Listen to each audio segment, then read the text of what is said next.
Hello friends, welcome to defence matrix. तो India Today द्वारा एक न्यूज़ पब्लिश करी गई है जहां पर उन्होंने एक बहुत अच्छी ऑब्जर्वेशन पब्लिश करी है।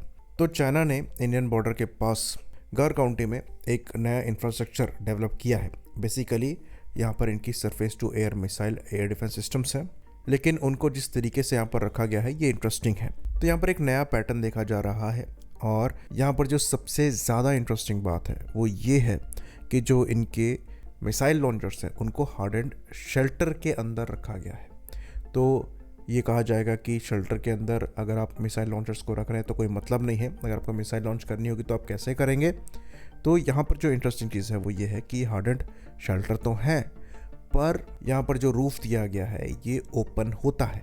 तो आपको मिसाइल फायर करने के लिए बस रूफ को ओपन करना है और ये उसके बाद फायर करी जा सकती हैं। तो ये एक काफ़ी इंटरेस्टिंग डेवलपमेंट है और ये चीज़ हम आपको बता दें कि ये पहली बार नहीं है। इवन पहले भी चाइना द्वारा ऐसे एयर डिफेंस शेल्टर्स को डिप्लॉय किया गया है साउथ चाइना सी के पास में।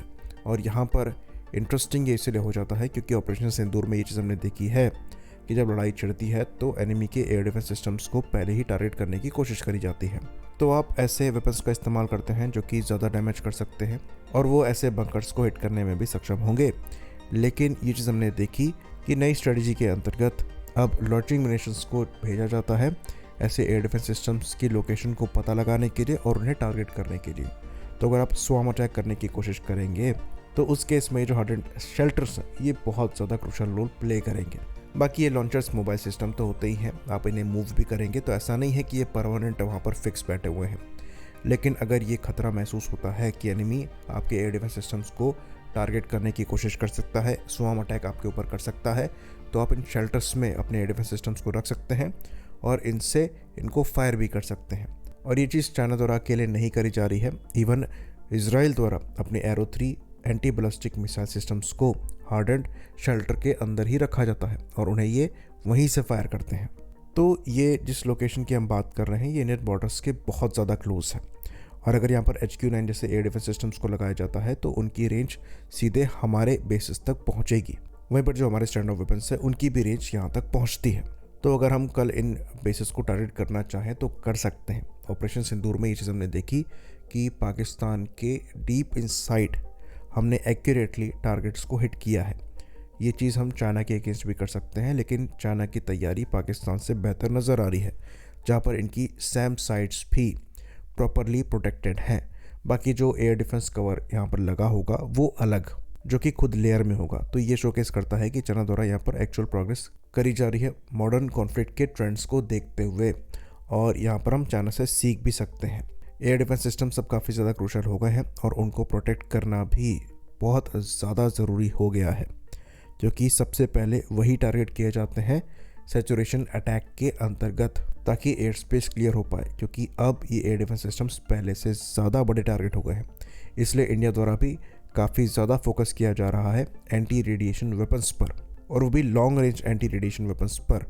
और ये चाइना स्पेसिफिक ही है। यहाँ पर हमें बंकर बस्टिंग कैपेबिलिटी भी ऐड करनी पड़ेगी फर्दर डिस्ट्रक्शन के लेवल को बढ़ाने के लिए। तो ये चीज़ नज़र आ रही है कि चाइना द्वारा हाल ही के दिनों में इंडिया के अगेंस्ट में जो इनका मिलिट्री इंफ्रास्ट्रक्चर है काफ़ी ज़्यादा मजबूत किया जा रहा है। पहले ये पैटर्न नहीं था। इवन जो इनके ऑलरेडी अवेलेबल बेसिस हैं वहाँ पर इन्होंने मॉडिफिकेशन किए हैं और उनको लंबा किया है, स्टोरेज कैपेबिलिटी वहाँ पर बढ़ाई है। साथ में इनका जो UAV डिप्लॉयमेंट है ये भी पहले से काफ़ी ज़्यादा बढ़ गया है और ये अपने लेटेस्ट स्टेल्थ UAVs को इंडियन बॉर्डर के पास लाकर डिप्लॉय कर रहे हैं और एक्चुअल कॉम्बैट कंडीशन में इनको टेस्ट करने की कोशिश कर रहे हैं। तो ये शोकेस करता है कि चाइना इंडिया को एक सीरियस थ्रेट के रूप में देखता है और अभी से वो पूरी तरीके से फोकस्ड है इंडिया के अगेंस्ट में बिल्डअप को लेकर।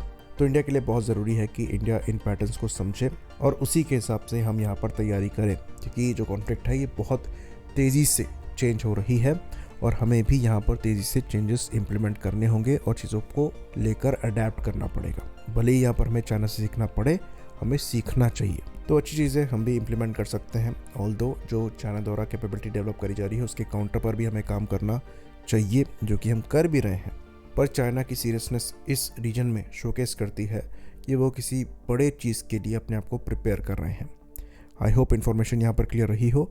इसी बात पर इस वीडियो को हम ख़त्म करेंगे। लाइक करिए, सब्सक्राइब करिए। जय हिंद।